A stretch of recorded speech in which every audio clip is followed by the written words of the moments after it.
所以總結嚟講咧，呢一個10點鐘規則咧，就係呢個相處原則嘅第二項。咁而咧形成呢一個個個男有男嘅困難啦，女有女嘅困難啦，大家啲困難亦都好共同嘅，就係其實生活就有壓力嚇，大家有時咧如果一下子控制唔到怒火嘅話咧，就贏嗰場交咧就輸一頭家。但當我哋能夠善用10點鐘規則，即係話10點後咧，我哋唔講正經嘢啦，咁樣第二日留翻第二日先再講啦，咁樣樣嚇，或者有分歧嘅事情都唔繼續唔討論落去啦，安靜啦嚇，咁樣咧就好似一個防火牆啊，就保護咗咧我哋嘅婚姻咧係因為人嘅怒火咧而導致嘅破壞。咁就當真係試過咧，其實即係早上可能係哪怕6點半得到7點鐘半個鐘頭，但因為大家啱啱瞓醒呢個人嘅情緒精神都好啲啦，咁啊再講翻同一件事咧，能夠解決到嘅問題機會咧個成功率咧係高好多嘅。咁但係大家都知道就係即係咧有時婚姻鬧交上咧就好似颱風一樣咁自然嚇，久不久就突然會嚟㗎啦咁樣樣嚇。咁啊，而家咧即係咧呢個25年嘅11月30號我嘅版本嘅錦囊就係咧，下次我提醒自己再遇到嘅時候咧，可能我可以用一個我嘅句子去表達啦，例如我今日好攰啊，心情差唔講啦，聽日早上再講啦，或者再夾個時間啦咁樣，或者甚至離開現場啦，早啲瞓覺啦，或者聽日再講嚇，咁啊透過一個先聆聽後表達嘅方式咁樣咧希望咧就會帶動咧呢個夫妻關係咧有所幫助嘅。Hello， 大家好，歡迎嚟收睇今集嘅奮鬥爸 B。咁今集主題係乜？我哋去邊睇睇。好，咁今集嘅主題咧就係夫妻關係嘅防火牆相處原則咧嘅第二條10點鐘規則。咁就嚟緊呢期呢個一個3年計劃啦，都係會講咧爸爸我哋所遇到嘅信念夫妻關係同埋理財咁樣樣嘅。咁而喺整體嘅話題裏面咧就係講緊呢3個波波啦，即係咧理財、夫妻同埋信念。咁就我哋係以一個梅花間竹嘅形式啦，即係上個月咧就講理財，咁今個月就講夫妻，下個月就講信念咁樣樣。好，咁就我哋重溫上一集先。咁就講得到咧，就係其實3個月前咧，我哋講緊即係相處原則1就需要有夫妻時間啦。咁啊，每週要2個鐘頭或以上做對方大家喜歡做嘅事啦。咁啊，即係其實一路成長嘅時候咧，有時我哋價值觀會發現有啲嘢地方都會有唔同啦。隨住即係一套相處嘅時候，有時咧慢慢咧，當人成長嘅時候咧，做人處事方式都可能會唔一樣喎。咁但係藉著夫妻時間咧，就會反而發現到咧，方法雖然唔同，但係咧就確認到咧，大家嘅方向咧其實都係相同嘅。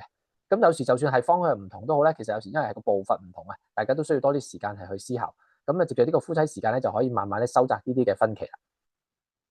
咁啊，跟住講啦，就係相處原則2啦，就係咧呢一個10點鐘規則嘅。好啦，咁樣咧就喺呢個星火飛騰咧，就感謝佢哋啦，讓我參與佢哋事工就拍攝咗一個嘅見證啦。咁喺呢個605集度，其實都有講到咧呢個10點鐘規則。咁嗰陣時分享到咧，其實呢個美滿婚姻課程裏面有2個原則，我哋仍然好深刻應用啦。第一個就係上次講嘅夫妻時間，第二個就係呢個10點鐘規則。好啦，咁點解講10點鐘規則好似一個防火牆咁樣樣咧？咁就嗱，我哋其實好容易咧，借嘅一個情景就係當即係作為丈夫啦，其實有時翻到屋企嘅時候咧，咁個工作已經好攰啦。咁但係調翻轉頭，其實妻子咧亦都會好攰喎，因為佢照顧啲仔女做家務等等咧，都好疲倦咁樣樣。咁咧亦都可能大家雙方都有咧，就係當日可能有啲唔如意嘅事情發生咗啦，又或者夫妻嘅親密關係咧，其實已經唔係幾好啦。咁又或者其中一方咧覺得個事情好緊急要即刻去決定解決。咁同埋咧人咧喺生活中咧係有唔同嘅壓力嘅。咁而面對呢一個壓力嘅時候咧，其實丈夫咧就想快速去揾到解決嘅方案，有時未必照顧到妻子咧要有表達咗佢嘅情緒嘅需要先。咁調翻轉頭咧，其實妻子咧又想有時要表達個情緒要講咁樣啦。好啦，咁有時咧一下子忍唔到嘅時候咧，因為一發咗火咧，有時就真係贏嗰場交就輸咗頭家啦咁樣。咁但係呢個10點鐘規則咧就好似一個防火牆咁樣喎。咁個意思就即係話，如果去到如果嗰陣時已經係10點鐘打後啦，咁我哋就唔再講啲正經嘢啦，咁樣留翻第二日先講咁樣。咁啊，我哋都試過嘅，其實即係話有時大家都好猛啦，都知道咧再講落去咧就會嘈起上嚟。咁啊望一望個鐘就已經係超過10點，咁啊大家都會有個即係之前因為講過嘛，雖然嗰時好嬲啦咁咧就話唔講啦，因為而家超過10點鐘啦咁樣咁樣咧其實咧大家都會繼續嬲落去嘅咁又或者話就算好嬲都好咧，都要忍住就話我哋第二日先講啦咁樣。咁我哋試過幾次咧，真係咧喺呢啲咁樣嘅狀況底下咧，能夠喺第二朝哪怕係6點半起身嘅時候咧，即係啲要照顧啲仔女翻學咁樣咧，嗰陣時咧就即係咧用嗰早上嗰大概15分鐘半個鐘去傾咧，絕對咧係有效過咧，即係咧即係嗰陣時咧就繼續去傾咧，就會導致到會鬧交咁樣。正如咧喺聖經雅各書嗰度講咧，就舌頭雖然係身體一個好少嘅部分啊，咁就咧就會即係少少嘅一個部分咧，都能夠燃起好大嘅火啊嚇，即係好似少少火都可以燒咗成個森林嚇。咁有時咧就一句説話咧，有時咧就可以令到咧就大家炒大鑊啊咁樣樣。咁啊調翻轉頭咧，説話我哋講得合宜嘅時候咧，就好似一個金蘋果咧跌喺銀網之類嚇，即係咧即係話成嚿金係咪？咁又喺個銀嘅網度，咁啊都好似好靚嘅圖畫啦，好靚嘅畫面。咁樣就較早前啦，即係呢一個Superbook 啦，同埋咧就 CBN 咧，佢哋分別揾我哋幫手咧，就拍咗一個嘅關於一個 Superbook 嘅介紹啦。咁樣咧就同埋講呢個見證嚇。咁啊，如果睇落好似好好咁樣樣，係咪？哇！就全家福啊咁樣樣，係咪？但係咧其實我呢度呢件即係呢一條片裏面咧，其實大概2分鐘時咧就提及咗一件鬧交嘅事。而咧拍攝呢一個見證嘅前一個禮拜咧，其實又爭啲咧又係炒大鑊。咁所以其實鬧交咧，係好似颱風一樣，即係咧呢個夫妻關係中咧，其實都必然會發生咁樣樣，久不久就會嚟啦咁樣樣嚇。咁啊，暫時咧我嘅個人領受就係咧，咁如果下次颱風又嚟，咁啊經過咁多次啦，學精咗啲咩功課咧咁樣樣嚇。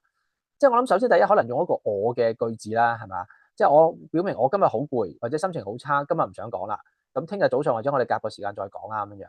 咁變咗係即係令到對方可能係會明白到就係唔係對方嘅問題，係我嘅問題啫，即係我自己唔好啫嚇，唔關你事嘅，或者唔關嗰件事情事，或者唔係我唔想處理嗰件事，即係我狀態好差，唔係幾好係咪？又或者有時真係咧，連呢句説話都講唔到，其實講會好咗啲啦，係咪？表達出嚟會好啲嘅，亦都會有份諒解喺度。又或者有時咧，即係到好嬲嘅時候咧，其實可能入房咧，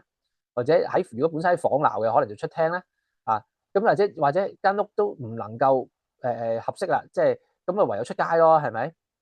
又或者咧，有時自己嗰個心情好差，真係好攰嘅時候咧，早啲瞓覺係有幫助嘅，就令到自己嗰個情緒咧回復翻咧，即係等嗰個即係身體咧係去即係分泌翻嚇嗰啲血清素咧咁樣樣，咁以至到咧都令到個人咧都開心啲嚇。咁啊，或者咧就講明啦，係嘛？即係聽日再講嘅時候，咁但係都要面對啊嘛，都係講嘛。咁可能有時就係會問翻啊，咁其實琴日你想講咩話題啊咁樣樣，咁啊聽咗對方想講咩先。好啦，聽完之後咧，仲可以複述俾對方，你係咪咁嘅意思？你係想傾呢一樣嘢，你係咪問呢個問題啊？咁樣樣，咁啊確保咧，其實已經聽得明白。而當對方都知道，原來你真係明佢講乜咁樣樣，咁最後咧先至表達我自己嘅想法啦。咁並且有時我可能提供啲選擇啦，係咪？喂，等太太就2揀1咁樣樣，你想點啊？係咪？即係我就可以諗到有啲2個方案啦，咁你揀啦，你有冇覺得O 唔 OK 啊？或者點樣食？咁樣咧就去有個咁樣嘅準備同埋應對啦。咁同埋如果當試過係可行嘅時候咧，就繼續去做嚇。累積啲可能嘅方法，咁所以喺呢個美滿婚姻課程裏面咧，呢2個原則，無論係夫妻時間定係呢個10點鐘規則咧，都係我覺得係好重要嘅原則嚟嘅。但當然啦，其實美滿婚姻課程裏面佢總共有7課啦，咁裏面咧都仲有其他嘅介紹嘅。咁樣咧就有興趣嘅話咧，咁你哋可以去學習啊，即係了解多啲啊，究竟有啲咩原則啊，係可以對啲婚姻嘅建立係有幫助嘅咧。咁啊，鼓勵大家以一個不相信也不懷疑嘅態度咧，保持獨立思考。因為唯有你咧，先最清楚你自己嘅過去經歷啦，你現在嘅情況啦，同埋未來嘅生活願景嚇。咁所以咧，你一定要去靠自己咧，係去揾翻個合適你嘅方法嚟。咁啊，點知合唔合適啫？所以總結嚟講咧，呢一個10點鐘規則咧，就係呢個相處原則嘅第2項。咁而咧形成呢一個個男有男嘅困難啦，女有女嘅困難啦，大家啲困難都好共同嘅，就其實生活就有壓力嚇。大家有時咧，如果一下子控制唔到怒火嘅話咧，就贏一場交咧，就輸一頭家。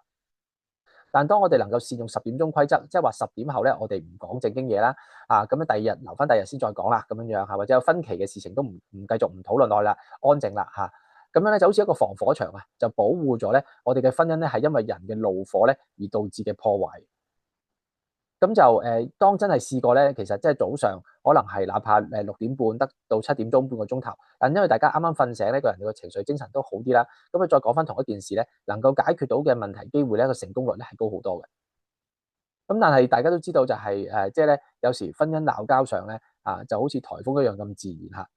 久不久就突然會嚟㗎啦咁樣嚇。咁啊，而家咧即係咧呢個25年嘅11月30號我嘅版本嘅錦囊就係咧，下次我提醒自己嚇，再遇到嘅時候咧，可能我可以用一個我嘅句子去表達啦，例如我今日好攰啊，心情差唔講啦，聽日早上再講啦，或者再夾個時間啦咁樣，或者甚至離開現場啦，早啲瞓覺啦，或者聽日再講嚇，咁啊透過一個先聆聽後表達嘅方式嚇，咁樣咧希望咧就會帶動咧呢個夫妻關係咧有所幫助嘅。咁啊，如果你覺得呢條片對你有幫助，可以俾 like 啦，留言啊，同我哋分享啊，或者咧係去訂閱我哋頻道啦。咁啊鼓勵各位爸爸就堅持到底，實有嘢睇啊！好，大家加油，再見，拜拜。